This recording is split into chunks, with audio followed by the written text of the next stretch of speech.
Hey, all, welcome back to a Thursday, July 25th, 2024 edition here on the Chase Thomas podcast, where I'm still the aforementioned Chase Thomas coming to you live from Knoxville, Tennessee, Everything School HQ on a rainy Thursday here in Knoxville, Tennessee. But we still got a jam-packed fun show for you guys today. Two guests on today's show. We got Go Vols 247's Maria Cornelius to talk all things Lady Vols hoops. And then we've got 680 The Fans, Nick Cellini, to talk a little Braves, a little sports talk radio, and some Falcons as well. We dive into with Maria just what the new Lady Vols roster is going to look like, the transfers that Kim Caldwell's added in this cycle, some new high school recruits, the style of play for Tennessee, how much they're going to miss Rikea Jackson, and how she would have fit in Kim Caldwell's offense and scheme this year if she had one more year of eligibility to come back. And then you also talk a little bit about who might be the next star for Lady Vols hoops under Kim Caldwell this season. And then with Nick, we talked all things sports talk radio. We talked about the Braves trade deadline, what Alex Anthopoulos is going to potentially do in the next week or so for the Braves, some surprise lineup struggles, the injury bug hitting Atlanta, and then whether or not it's realistic to expect Michael Penix Jr. not to get starts and to appear for the Atlanta Falcons as a rookie this fall. All that and more coming up next.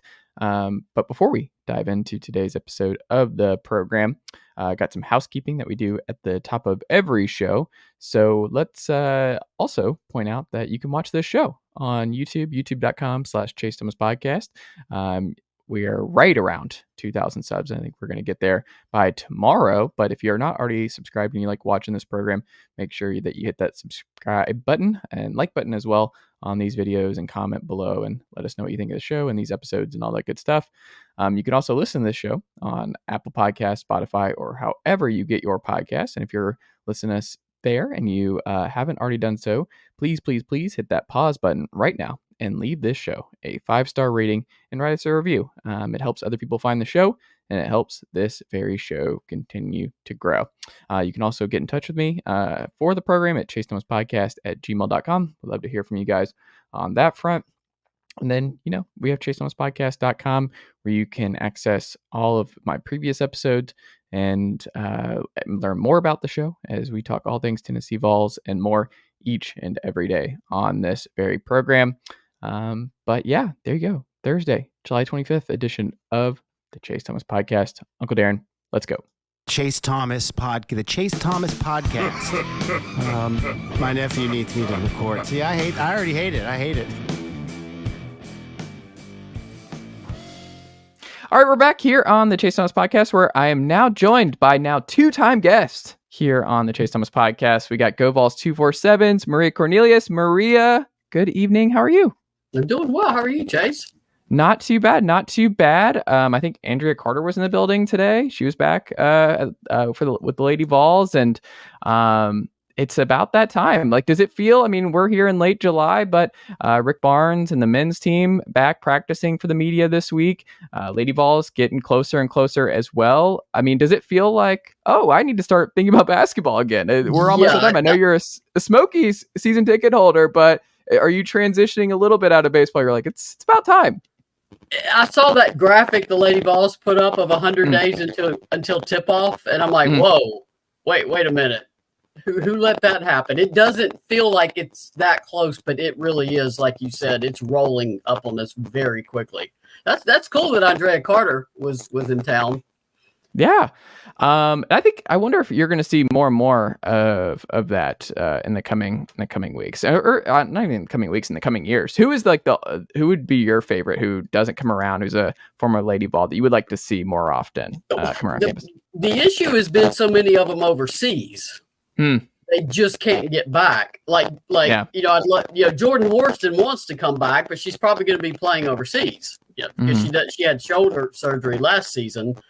So she came to a couple games, but those opportunities aren't going to be there as much. Tamika Catching, some are irregulars that come back. Abby Conklin, Shamika's come in. A lot of the ones that live closer, but sometimes they're tied up. Or so many former Lady Vols are in the coaching ranks. So it's also their season. They can't get to Knoxville.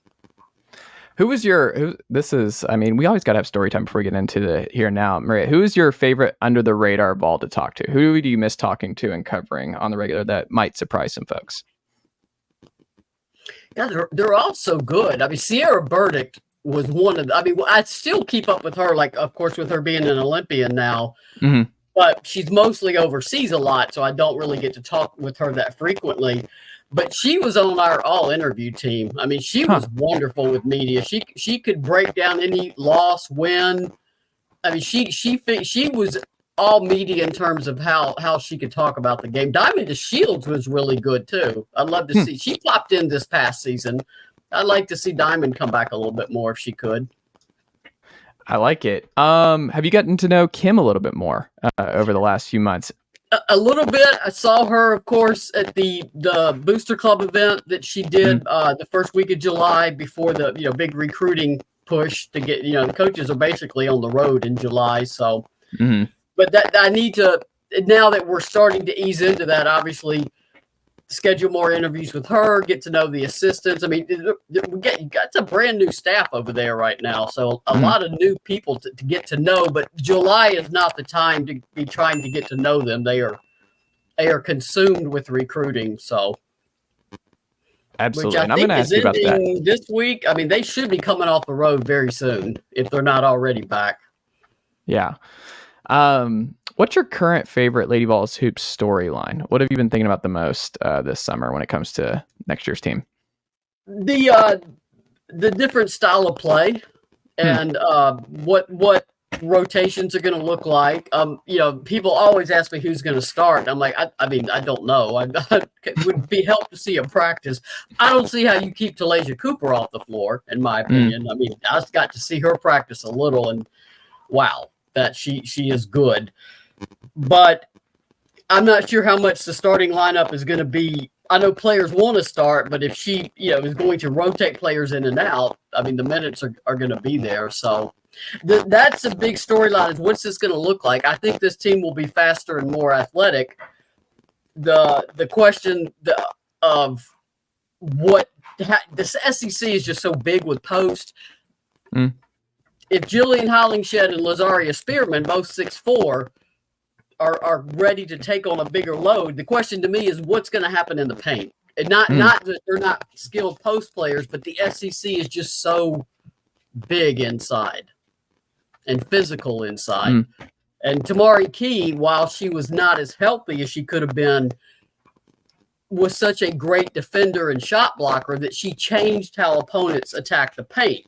And when Tamari wasn't in the game, they attacked the paint a lot more. So you're not going to have that 6'6", 6'7" shot blocker patrolling the paint now. So that's my biggest question. What's it going to look like inside?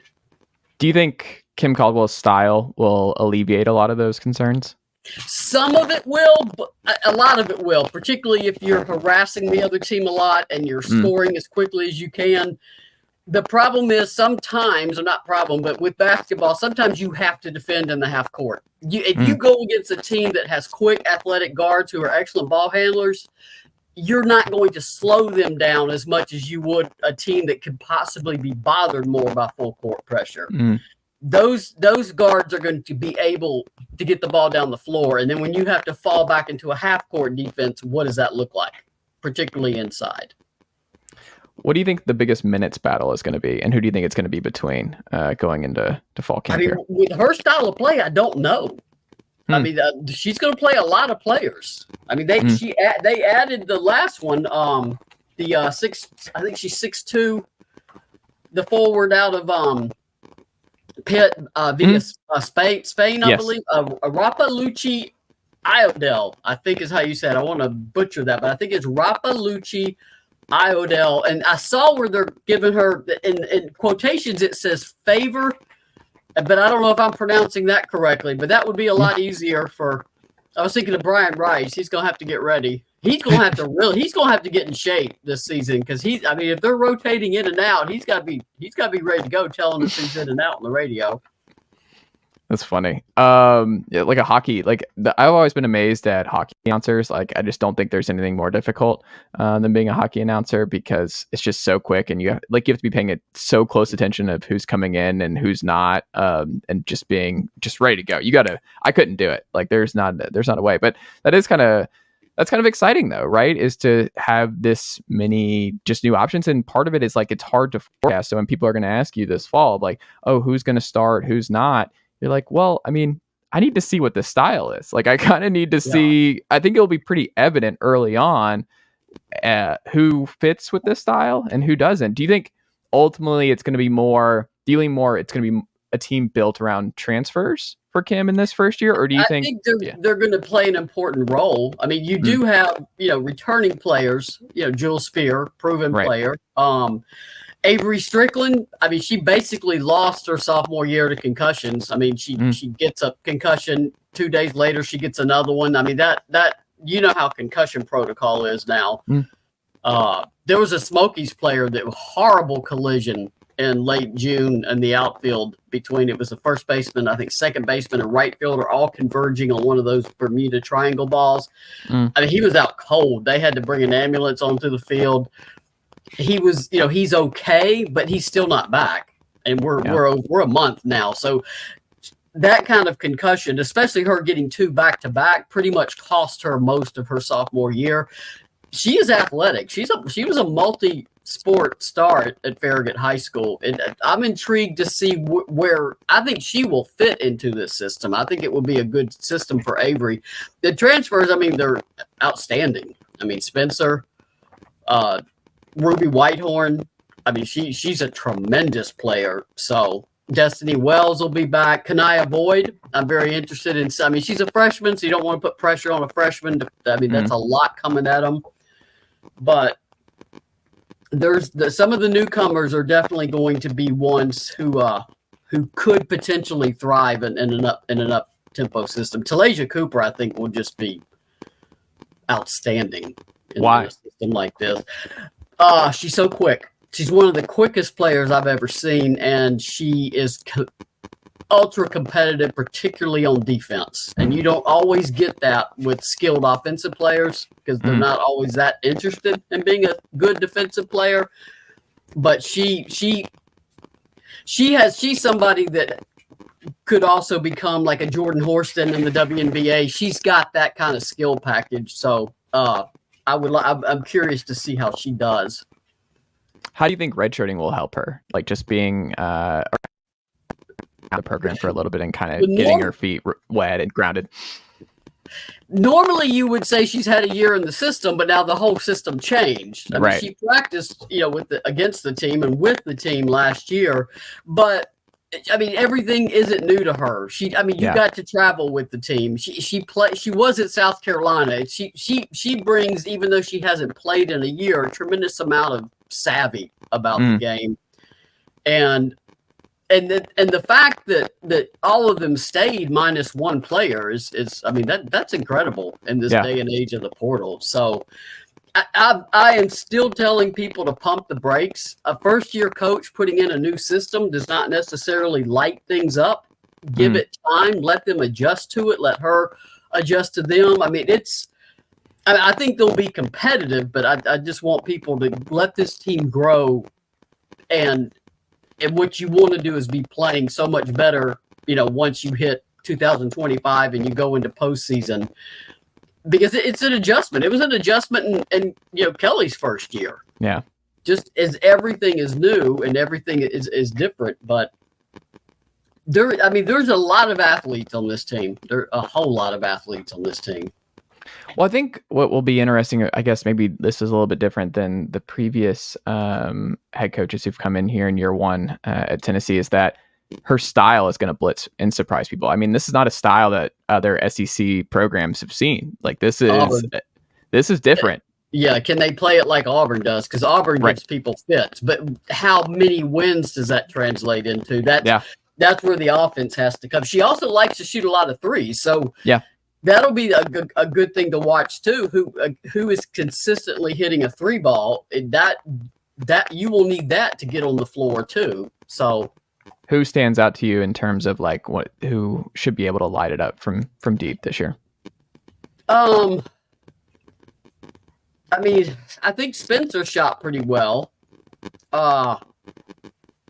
Talasia Cooper can shoot the three ball. I remember watching the McDonald's All-Star game, and she just was launching behind the arc. Sarah Puckett has established that she can hit. Tess Darby, Edie Darby, we don't really have a big body of work to look at. Avery can, but she was working to improve her shot. Cooper, I don't know if Jillian was trying to add that to her repertoire. I mean, that trail three person who could, could come back as the defense is trying to scramble. It could be a key person in this, but who of the 3-point shooters create their own shot the best versus having to be set up? Who's the best just individual creator there? That's a good question too. I mean, it's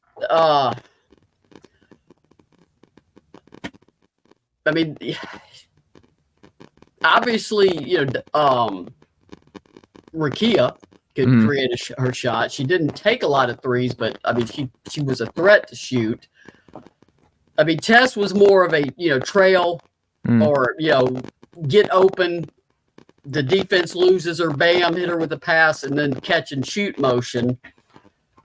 Destiny, we didn't get to see much because of her injury.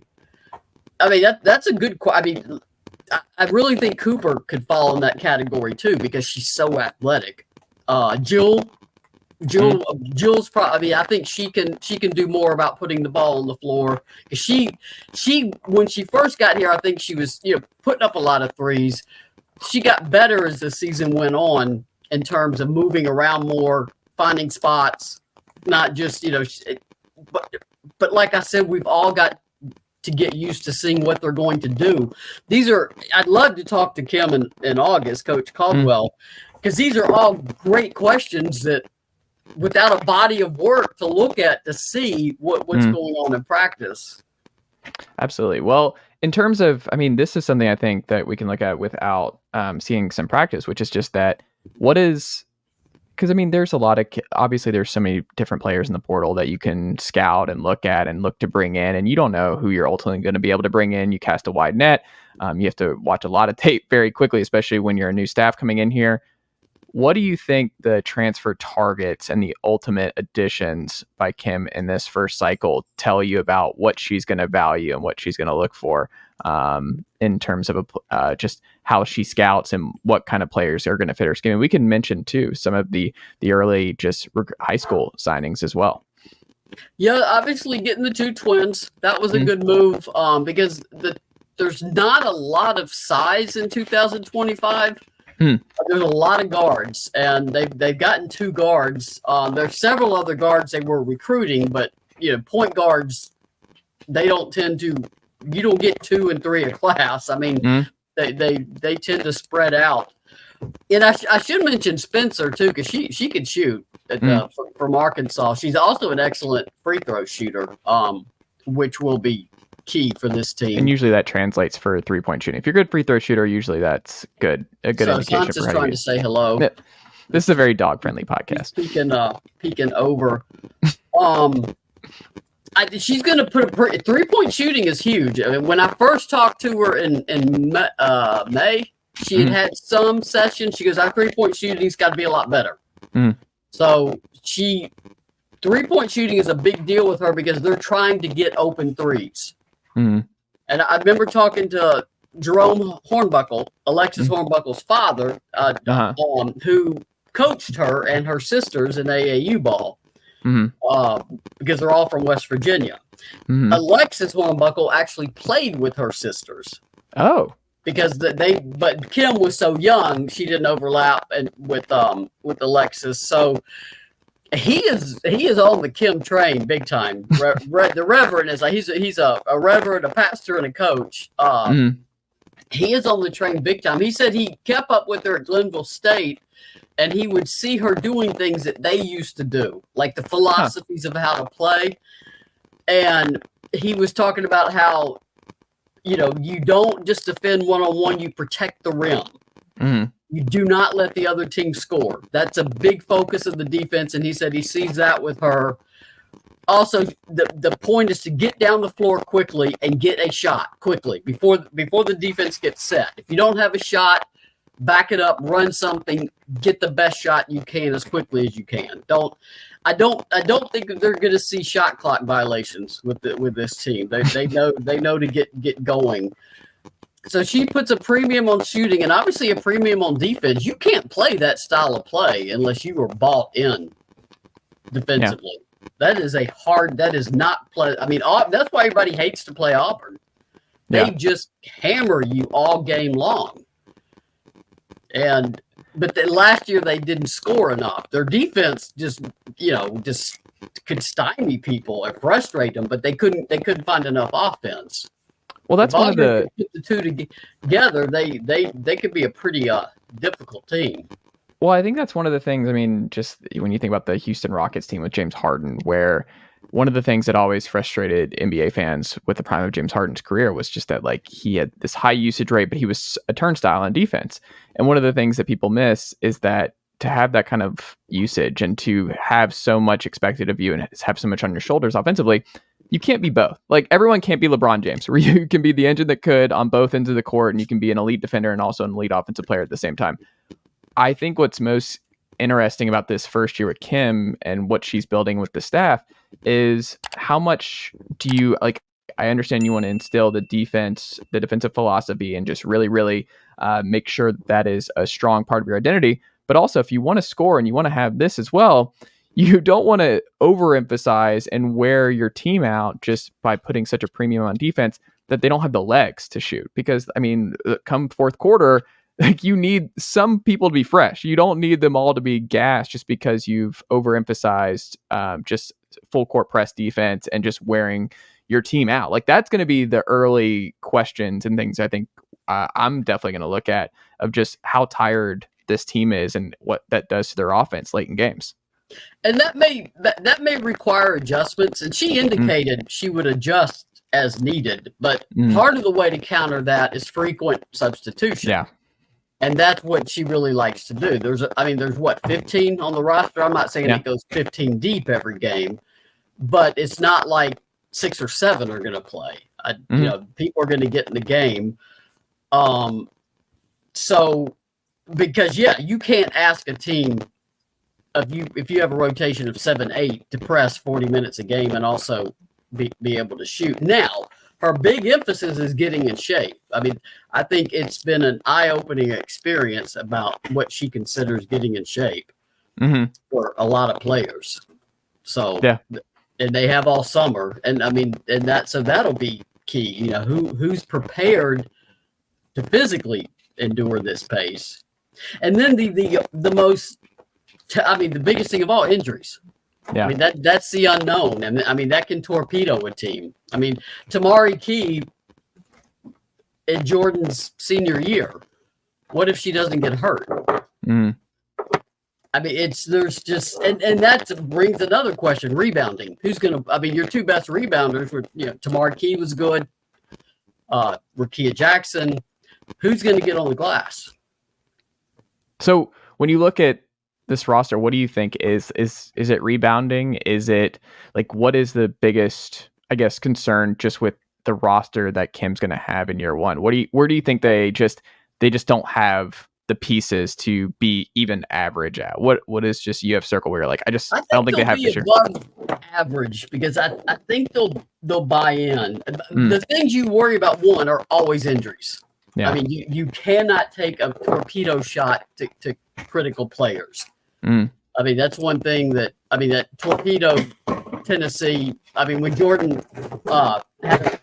that's one of my. Come here. You just want to be in the show? Okay. Here. She wants to be in the show too. It's fine. You want to be, because you're knocking everything over, including the computer. Okay. All right. This actually is Hartman, who is a brat. Hartman. Okay. Hartman. There you go. So, I don't even know what I was saying.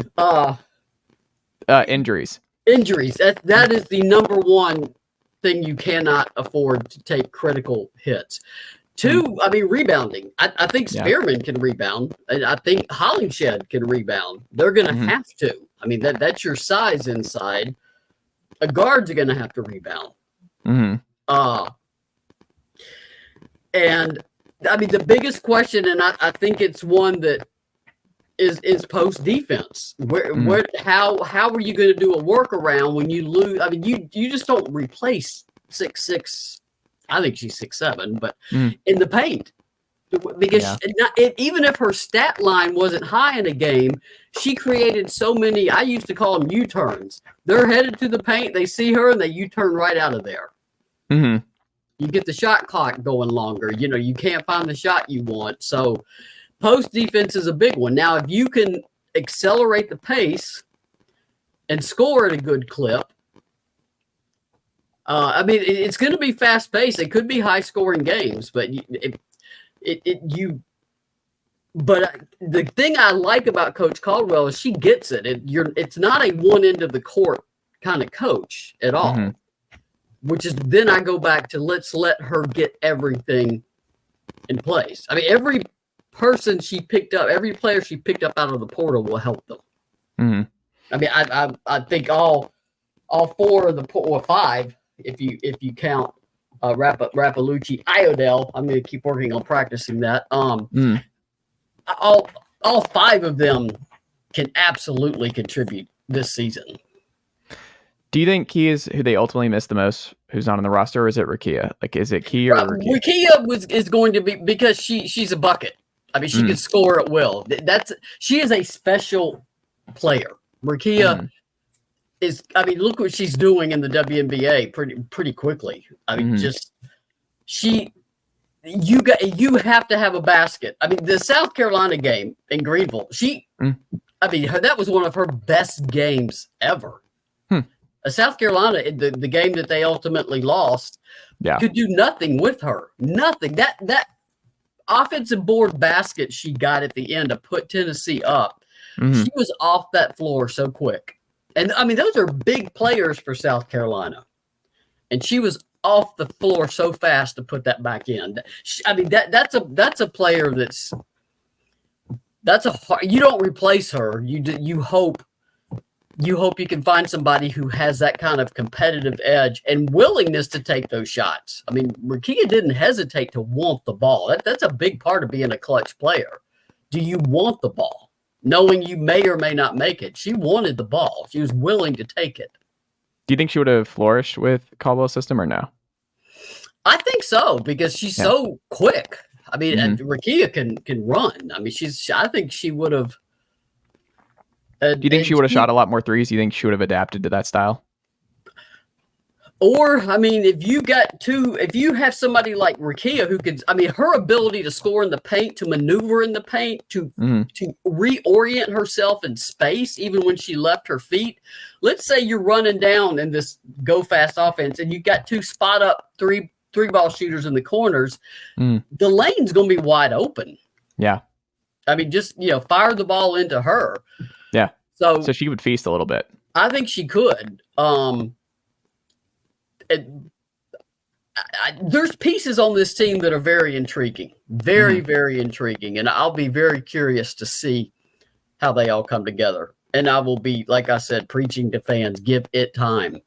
Yeah, I think they will. I think doesn't it seem like you think fans will? I think they're pretty excited. I think they're going to give this one. I think there's a strong. I think maybe the thing that helps Caldwell the most and Lady Vols the most going in this year is actually just the success of the athletic department as a whole right now, where I think there's just so much trust in Danny White, especially as an athletic director at Tennessee, and with how excellent Dondi Plowman has been as chancellor and Randy Boyd, like that, just the ultimate buy-in, I think, from Tennessee fans as a whole right now may never have been, I don't think it's ever been as high. Like, you would know better than I, Maria, but it just seems like across the board, there is so much buy-in. And when Kim was just kind of compared to a version of Heupel coming in with just this very distinct, high-powered, high-octane scheme that is going to be a lot of fun and just be very different than what Tennessee Lady Vol fans have seen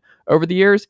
My gut says even if the wins aren't there early, my gut is they're going to give it the benefit of the doubt for as long as possible, because Danny White really just hasn't missed since he's come onto campus, and that they're winning everywhere else, that they're just like, I think Kim's going to work. I think if you ask most Lady Vol fans, they would just be like, I lean towards Kim being a big hire for us. I think the most fans are that way. The most irrational ones are on social media. I would advise any coach, get off social media during the season. Just take it off your phone, because that's where it gets ugly. But people have also been asked, what do you think their record is? Well, I mean, the SEC, I tell people, you go 8-8 in the SEC, that's guaranteed NCAA tourney. This league is stacked now. I mean, with Texas and Oklahoma here, LSU, South Carolina, Ole Miss. I mean, I'm probably leaving somebody out. I mean, if you can go 8-8. Though I saw with the NCAA tournament, it's no longer taking conference records into account, its overall record. But if you go 8-8 in the SEC, you probably have a slot definitely in the tournament. I'll be curious to see the non-conference schedule. How difficult is that? Because it's been brutal the last 2 years. We do know the UConn game is back on. That we do know Florida State will come here as part of the ACC SEC challenge. I mean, that's that was the ace led by the ACC Player of the Year, who was also a freshman. We do know they go to Memphis. That's a big deal in Memphis, and I think Memphis. Alex has recruited well. I said Memphis has got a good shot to be a NCAA tournament team this coming season. So that will be critical to see how brutal is that non-conference schedule, because with the injuries that Tennessee took and some of those losses early last season, I think it took a toll on that team because they're on social media and it's brutal. The kids don't. I think there was also a lot of pressure too, right? Like I think they knew that it was a big year for Kelly, and they knew it was a big year for the program. And I mean, this being the last year of Rickea, and I don't know. I felt like that the expectations were very different last year. I feel like it should be a lot looser, especially in year one for Kim, right? What you don't want is a schedule so tough that you're behind the 8 ball as you go into December. I mean, that's where you don't need to be. I said improvement for this coming season. What would be delightful is that in January, there's no talk of, is Tennessee a bubble team? Yeah. Just that kind of talk will be so good for this team, because it just, Tennessee's a big draw. I mean, I kept telling people Tennessee will be in the tournament. I was telling people that in January. I said, this is just for clicks and engagement. Quit paying so much attention to it. But you can't reason with them. And sure enough, I was telling them what I thought the seed would be, and lo and behold, that's what it was.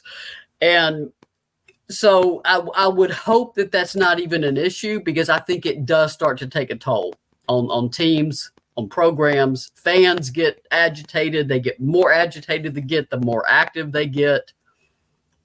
Yeah. But that's the nature of social media. That would be a win for Coach Caldwell if in January they're not questioning Tennessee's entry into the tournament, because that hasn't happened in the last 2 years at least. Yeah. I mean, my gut is I don't think that's going to be an issue. I'm pretty optimistic. I think it's going to be, and then obviously I think it's going to be transfer. It's not a super young team. There's a lot of proven commodities still there. I don't know. I'm still bullish on. I would be surprised if Tennessee's not a tournament team next year. I feel, after talking to her, after watching some clips like they put online, after listening to some of the players sort of keeping up with what they're saying, I am optimistic about this season. I'm not saying they're going to win the SEC. I mean, but I am optimistic about how well this team can compete. I think they will. Absolutely. Maria, what can the good folks check out from you over at GoVols 247 this week? Well, now that it's 100 days to tip off, I've really got to get cranked back up. So I and start breaking down recruiting. I mean, I know which players have said in 2025 that they've been offered, but there's a whole lot of guards on that list. So you can't, with you've already signing the Paldo twins, who just seem like a dynamic pair. You're not going to obviously get every guard. I think Nyla Brooks would be an excellent get if you could get her back in the fold. She will visit the weekend of the Alabama game. So I mean, that's good that both sides are engaged and taking a visit. So, I mean, Nyla Brooks is a player who is another player that would fit in this system because she's got a Jordan Horston style game. Mm-hmm. Not as good as Jordan is now, but she could get to that point. Hey, these are all positive. We're going to stay positive on this podcast, Maria, and also on Vols 247. Stay positive about everything. Like it's good and it's an exciting time, and it's also just going to be very different. I think I would just more than anything encourage folks to read Maria's coverage as we get ready for another Lady Vols basketball season, but also be optimistic about, hey, things are really good. Let the battered Vols syndrome stuff go because things across the board are really, really strong, and it's a good bet. Just go in optimistic. And even if there's some early struggles, just go in optimistic that this whole administration deserves the benefit of the doubt with Kim Caldwell and company. And let's go football, because if they're in a good mood with football, it trickles. Yes. And that, I mean, the SEC in football is utterly brutal. Well, I think there's also more it's more synonymous now with the styles with Barnes and Kim. I think they could give each other notes on defense first mentality and just kind of what Barnes is going to do. Because I think this upcoming Tennessee men's team is going to be probably the fastest in the Barnes era with Sakai and company. I think they're going to be flying up and down. They have so many just shooters, and kind of like what you talked about with how they're gonna operate with the Lady Vols. I think there's going to be actually some similarities between how both sides play this fall, which is a lot of fun. It's going to be kind of fun if there's a similar structure and beat to those games, and I think fans will like that if that's how it turns out. One shout out too for August 10th at Smoky Stadium. It is the Paint the Park pink game for breast cancer awareness. The players will be in pink jerseys. I've seen them. They're awesome, but I'm not allowed to say what they look like yet because the Smokies have to put that out. UT has been excellent about, we have a silent auction item. I'm with Making Strides Against Breast Cancer, so I'll be on the concourse the entire time with our silent auction, and 100% of the benefits go to Making Strides. And Rick Barnes and Kim Caldwell signed a basketball. Kim Caldwell signed a pink basketball. Tony Vitello signed a baseball, and Karen Weekly has signed a softball. So shout out to those coaches for willingly helping us with that auction. So if you want to get tickets, go to smokiesbaseball.com. Come on out to the ballpark on Saturday, August 10th, and wear your best pink. Or there you go. I love it. Maria, thank you so much for the time, and we'll have to check back in again soon. All right. Thank you, Chase.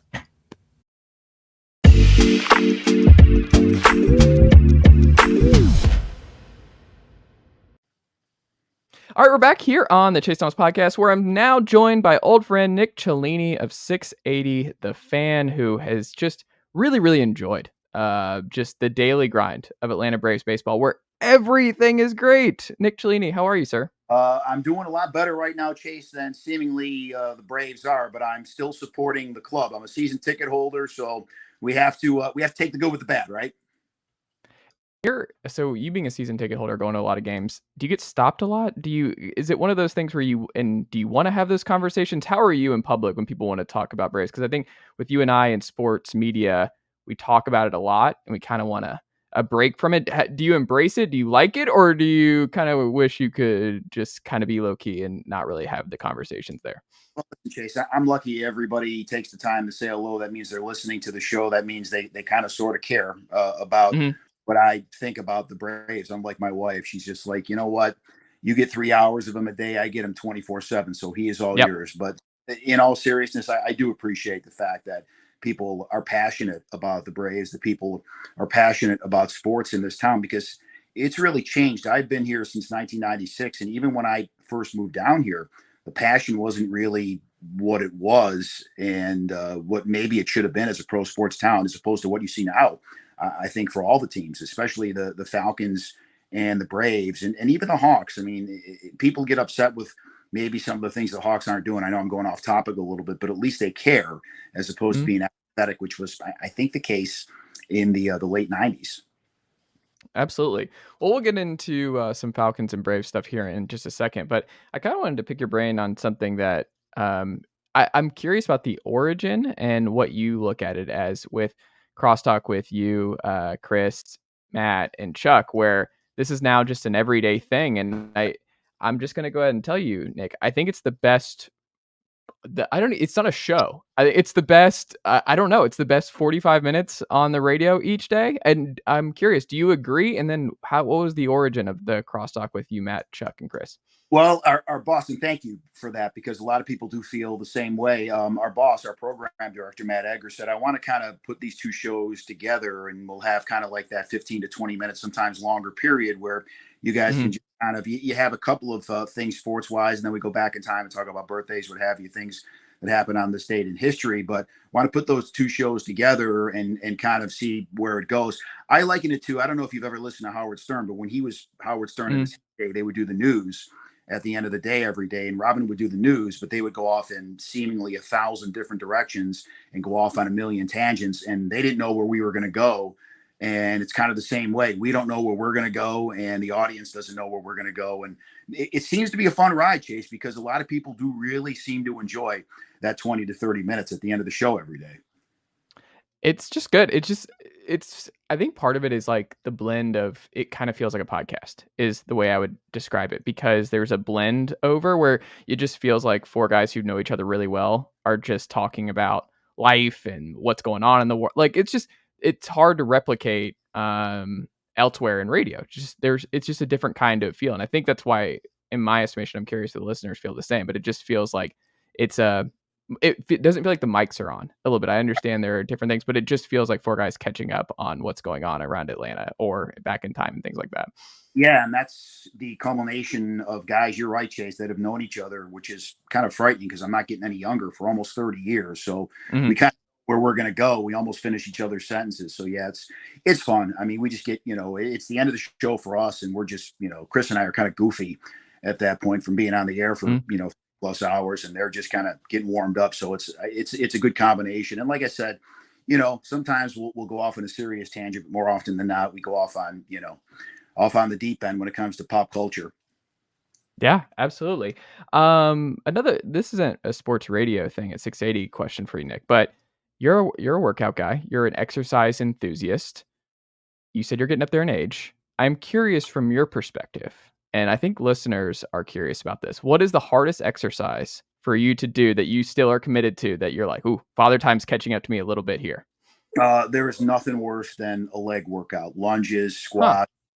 Those are the two things. When I know it's leg day, I dread it, but for some strange reason, I'm going to push myself through it because I know that works your core. I don't want to get too deep into, the exercise end of things and bore people, but yeah, the certain things like even bench presses, I got a bad shoulder. So throwing the heavy weight around, that's a thing of the past. It's reps now and just trying to burn fat. But yeah, leg days, every Monday's leg day, and I dread day with a passion.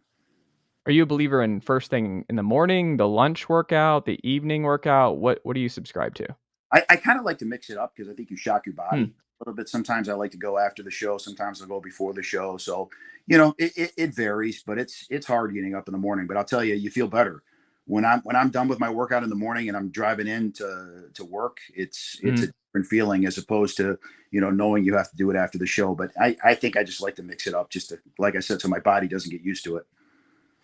What do you think you're a lot better at in sports radio now versus where you were maybe even 20, 30 years ago? What do you think you've improved on the most? If you look back and listen to yourself 20, 30 years ago, what do you think you feel like you've mastered and developed the most? I think now, which is crazy to say because I never thought I would be this way, I think now I control my emotions. I don't take things like if the Braves are on a losing streak like this, you can't go crazy. If the Falcons are losing, you can't come in screaming every day. You have to kind of try to see the big picture. Now, again, as sports fans, it's a challenge to do, but I think keeping my cool about me is the thing that I think I've gotten better at over the years. Just trying to stay on an even keel. Every once in a while, I'm gonna fly off handle, but not as much as I used to, which again is a good thing. And a lot of people who listen to me 20 years ago will tell you there was no place to go but up in that regard. Is that intentional or is it just aging? I think it's a little bit of both. I think I try to, gauge where the audience is and gauge where I'm at, because you can't scream every day. If you scream every day, it's going to be like, okay, it's just an act now. If you're not passionate about it, people are smart. They read right through those. And if you come in doing that every day, then, it's a circus, and no one wants it to be a circus any more than sports talk radio already is. Well, it feels like I don't know if you'll give him the credit, but Domino being kind of laid back in that way. Do you think that's had an effect? Just talking to somebody with that kind of demeanor every day for many years too might play into it a little bit? Yeah, I think we still kind of, take our veiled shots at one another in Yeah. good spirit because, like I said, we've worked together for almost 30 years. We can we Mm. can say anything to one another, and neither one of us is going to be offended. But yeah, being around him and him seeing the big picture, has certainly rubbed off on me, whether I realize that or not over the years. Just trying to see, just trying to think two steps ahead. Like even now with the Braves, it's like okay, as we're taping this podcast, they were supposed to play a doubleheader against the Mm. Reds. First game was terrible. Got rained out in the second game. I said it on social media today. When you look at this lineup today, it was an expansion lineup in that 9-4 Yeah. loss.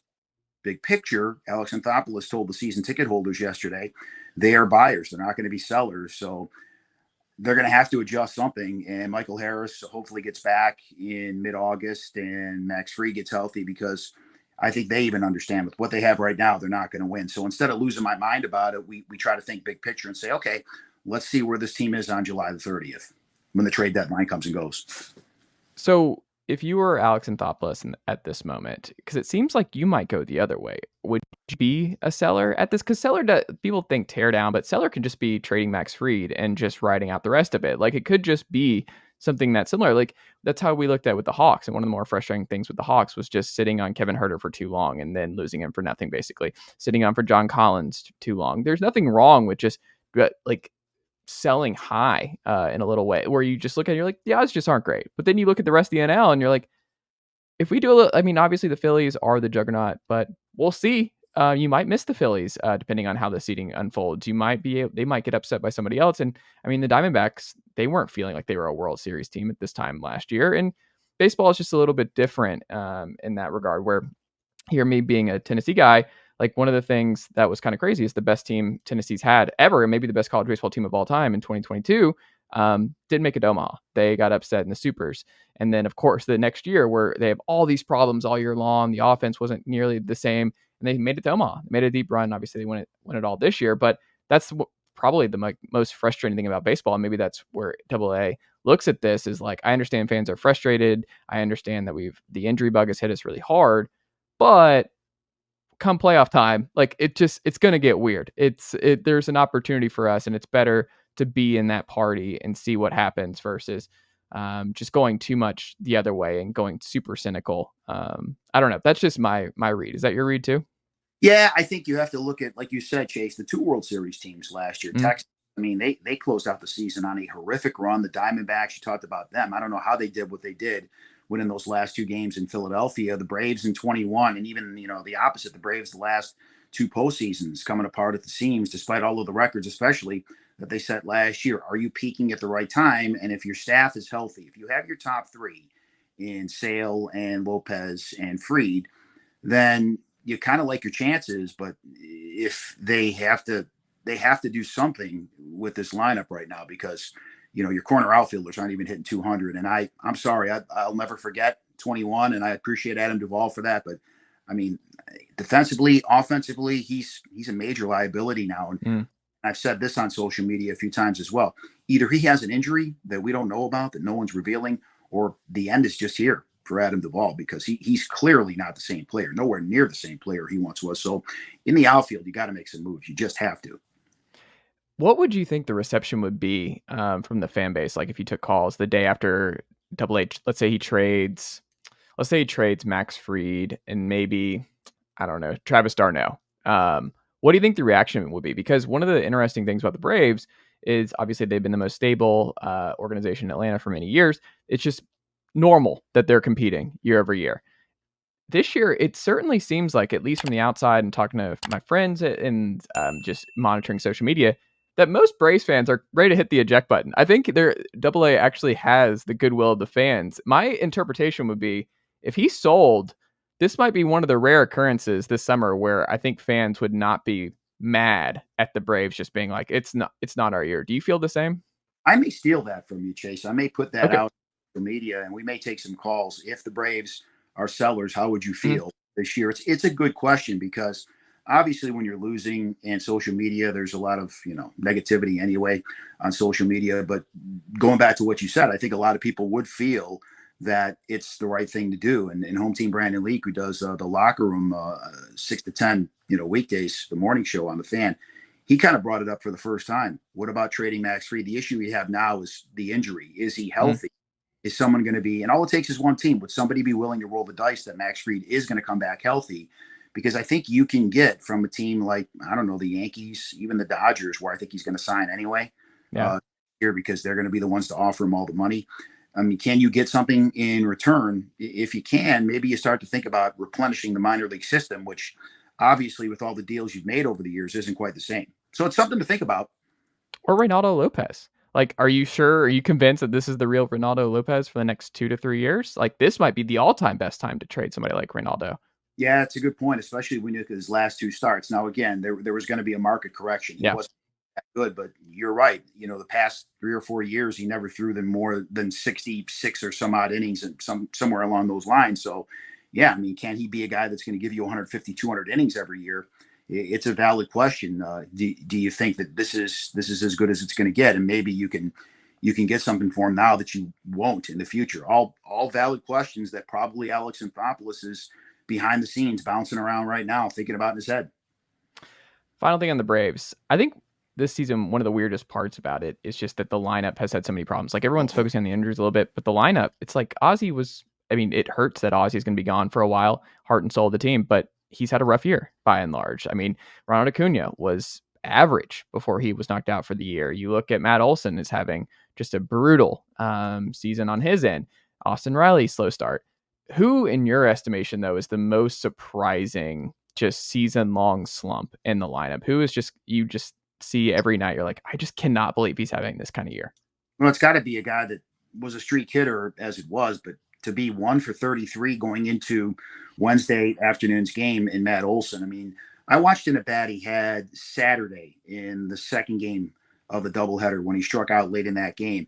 And he had it written all over his face, his body language. He strikes out during that at bat. He looked completely lost up there. So he's the guy. I am shocked.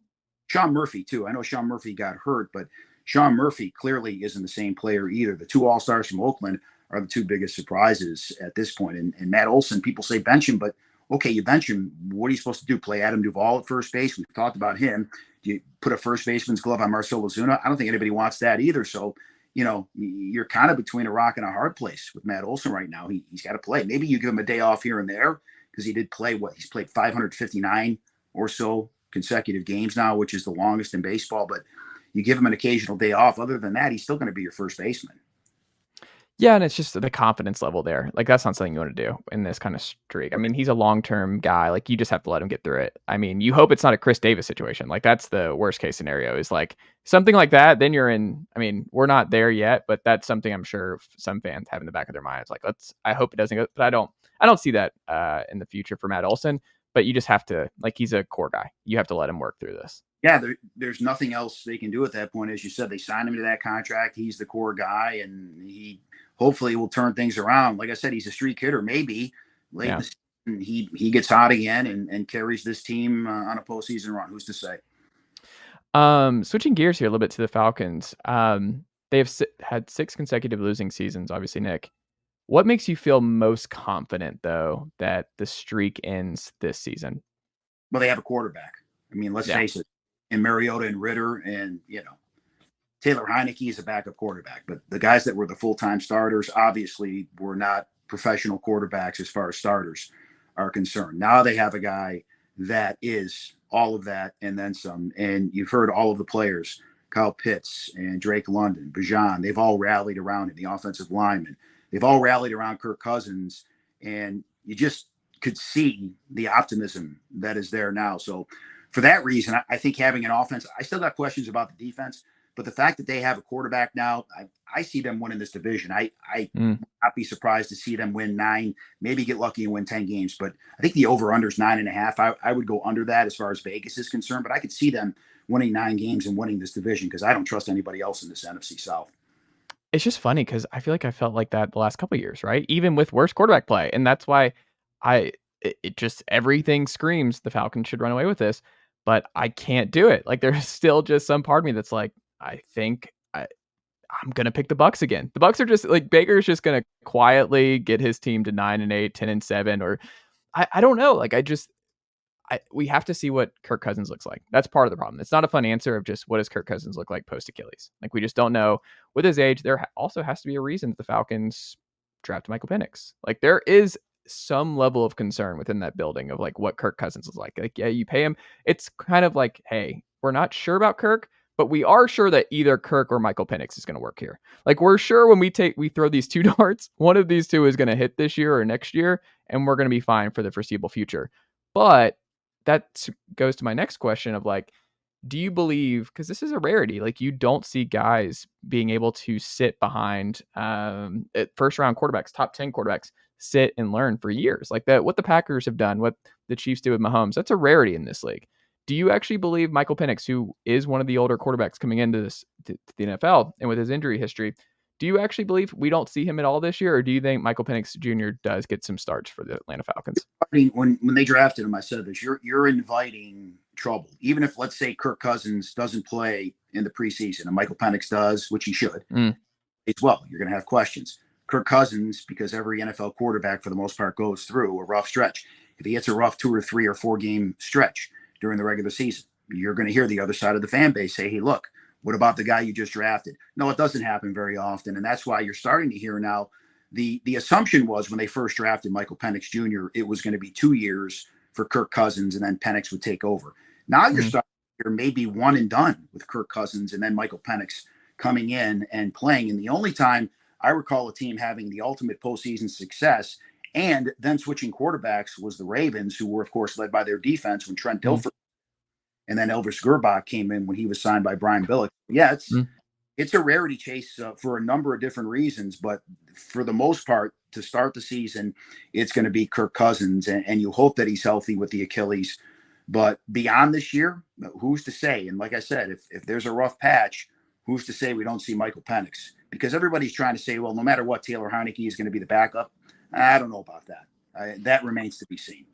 Yeah, I have my doubts on that one. I think if Taylor Heineke is going in the game, if Kirk Cousins gets hurt or is not playing well, Falcons have bigger problems. The Falcons they're in a lot of trouble in that regard, because Penix just being the older quarterback and being that kind of Stafford lefty type that Raheem Morris obviously knows very well back in Los Angeles. I don't know. My gut just says they're not going to break the norm. Like, I think we see Penix. Like, do you think right now it's July 24th? Penix starts at least one game for the Falcons. What do you think? Boy, I think yes. What are the odds? The over-under is a half a game for Michael Yeah. Penix. Quarterbacks drop. Quarterbacks get hurt all the time in the NFL. So especially last year. Yes, they get hurt every year. We know what happened with Cousins last year. No quarterback, for the most part, plays all 17 games. It's still strange for 17 games. But we're about to go to 18, so we're not going to get. We don't need to be that comfortable with it yet. Yeah, I think he will start a game this year for reasons, if nothing else. Yeah, I think so too. It's too long. I think there is real injury concerns. I think it's a good story, but I think this kind of threading the needle, we're like, we'll just have Kirk for 2 years and he'll be fine, and then we'll just go to Penix, and it's like that's what happens to the Chiefs and the Packers, who win Super Bowls back in the 60s. Like, that's not the Falcons. We all know it's not going to go that way. It's not going to be this clean, nice transition of power. That's not how this is going to go in Atlanta. There's no way. It's always something with the Falcons, isn't it? Yeah. And that would be something once again. Absolutely. Well, Nick, what can the good folks check out from you over at 680 The Fan this week? Well, obviously, we are back tomorrow. We'll talk more about what's going on with the Braves, and the Falcons are in training camp. I think we're going to be up at Lake Point as well. There's a big baseball tournament with prospects going on up there, so we'll certainly be there talking to some people. And I think we'll be at Lake Point. I think we're there on Friday as well. There's this big GON outdoor blast going on. You know me, I'm a big outdoorsman. Said no one ever. We're going to be there on Friday as well. But certainly, we'll be talking about the plight of the Braves, and I may steal, and I'll credit you, of course, but I may steal questions that you asked about Michael Penix, and then, how would you react if you're a Braves fan and the Braves turned out to be sellers? Very, very good content you've provided for me, Chase. So I thank you for that. Absolutely. We're all on the same team here. We're all on the same team. Nick Cellini, thank you so much for making the time today. I greatly appreciate it. And we'll have to check back in again soon. I am here anytime you need me, Chase. Thank you. Nicely done, nephew. The Chase Thomas Podcast. Hell yeah.